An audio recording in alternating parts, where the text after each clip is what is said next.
அதிமுக முன்னாள் அமைச்சர் எஸ்பி வேலுமணி மேலே ஏற்கனவே சில ஊழல் வழக்குகள் நிலுவையில் இருக்கும் பட்சத்தில் இப்போ லஞ்ச ஒழிப்புத்துறை மேலும் ஒரு ஊழல் வழக்கை எஸ்பி வேலுமணி மேலே பதிவு செய்திருக்காங்க. வழக்கு போட்டு 2 நாள் கழிச்சு தான் ஓபிஎஸும் இபிஎஸும் இதுக்காக ரியாக்ட் பண்ணியிருக்காங்க. அதை பற்றி தான் இந்த வீடியோவில் பார்க்க போகிறோம்.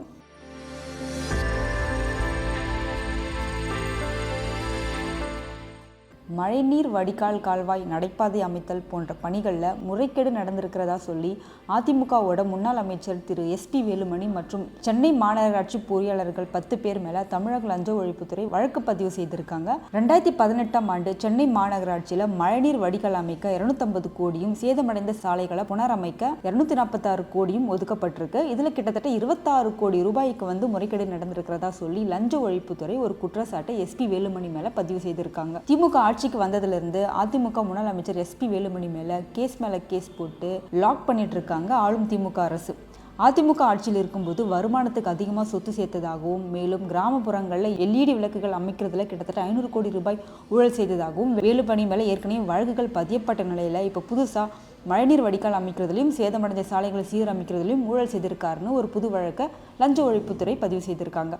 பொதுவாகவே இப்படி ஒரு சம்பவம் கட்சிக்குள்ளே நடந்தால் மற்ற அமைச்சர்கள் எல்லாரும் பொங்கி எழுந்திருப்பாங்க, ஆளுங்கட்சியை பயங்கரமாக விமர்சனம் செய்திருப்பாங்க. ஆனால் அதிமுக தலைமை ஒரு நாள் கழிச்சு தான் இந்த சம்பவத்துக்கு ரியாக்ட் பண்ணியிருக்காங்க. அதிலும் எடப்பாடி பழனிசாமி மட்டும்தான். எதுக்காக இந்த ஒரு நாள் கேப்?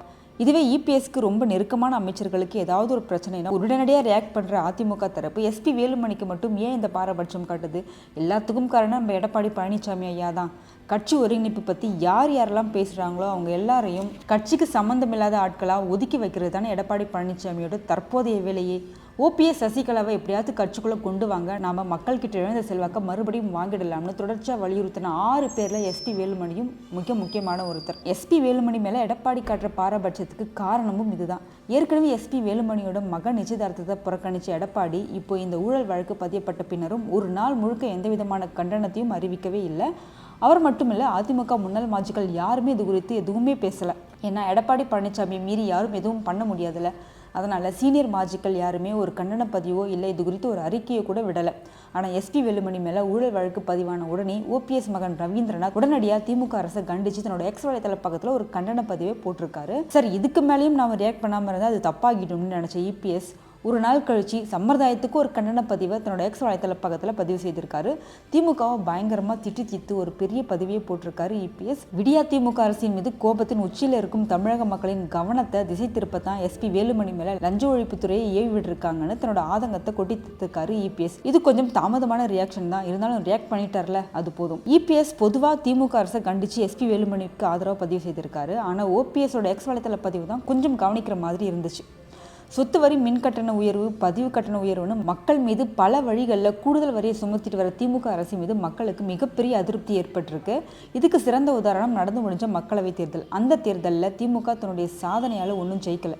எதிர்கட்சியோட ஒற்றுமையின்மை தான் திமுகவோட வெற்றிக்கு மிக முக்கியமான காரணமே. அது என்னவோ உண்மைதான். மக்களுக்கு அதிமுக மேலே நம்பிக்கை போன ஒரே காரணம் இந்த கட்சி பிளவு தானே. ஒன்றுபட்ட அனைத்து இந்திய அண்ணா திராவிட முன்னேற்ற கழகம் அப்படிங்கிற முயற்சியில் முன்னாள் அமைச்சர் எஸ்பி வேலுமணி ஈடுபட்டிருக்காருன்னு தெரிஞ்ச பின்ன அவர் மேலே வேணும்னே ஊழல் வழக்க பதிவு செய்திருக்காங்க. அதே மாதிரி தான் முன்னாள் அமைச்சர் வைத்தியலிங்கமும் அதிமுக ஒன்றிணைவு பற்றி ஊடகங்களில் பேட்டி கொடுத்தாரு. அடுத்த நாளே அவர் மேலேயும் கேஸ் போட்டிருக்காங்க திமுக அரசு. இது அரசியல் பழிவாங்கும் நடவடிக்கை தான். திமுக அரசின் இந்த நடவடிக்கை அரசியல் காழ்ப்புணர்ச்சியின் உச்சகட்டம். இதற்கு நான் கடுமையான கண்டனத்தை தெரிவிக்கிறேன்னு சொல்லியிருக்காரு.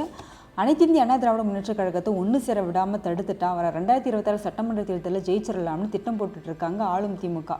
முதல்வர் ஸ்டாலினோட இந்த கனவு ஒருபோதும் பலிக்காது. அனைத்து இந்திய அண்ணா திராவிட முன்னேற்ற கழகம் ஒன்று சேரும், வீறு கொண்டு எடும், புரட்சித் தலைவி அம்மா அவர்களின் ஆட்சியை மறுபடியும் அமைக்கும் அப்படிங்கிறத அழுத்தம் திருத்தமாக தெரிவித்துக் கொள்கிறேன். இருள் நீங்கி ஒளி தோன்றும் நாள் வெகு தூரத்தில் இல்லை அப்படின்னு ஓபிஎஸ் தன்னோட வலைத்தளத்தில் பதிவு செய்திருக்காரு. அதாவது அதிமுக கண்டிப்பாக ஒன்று சேரும்னு திட்டவட்டமாக நம்புறாரு ஓபிஎஸ். அதிமுக இப்படி பிரிஞ்சிருக்கிறது தான் எதிர்கட்சிகளுக்கு பலம்னு ஓபிஎஸ்க்கு நல்லாவே புரியுது. ஆனால் கட்சி ஒருங்கிணைப்பு பற்றி இபிஎஸ் யோசிக்க கூட மாட்டேங்கிறாரு. இது இபிஎஸ்க்கு சுத்தமாக புரியலை. ஏன்னா கட்சி ஒன்று சேர்ந்தா எங்கே தன்னோட தலைமைத்துவ பதவிக்கு ஆபத்து வந்துருமோன்னு அவர் பயப்படுறாரு, தயங்குறாரு. அதனால தான் கட்சி ஒருங்கிணைப்பு பற்றி அவர் யார் பேசினாலும் அவங்கள ஒதுக்கி வைக்கிறாரு.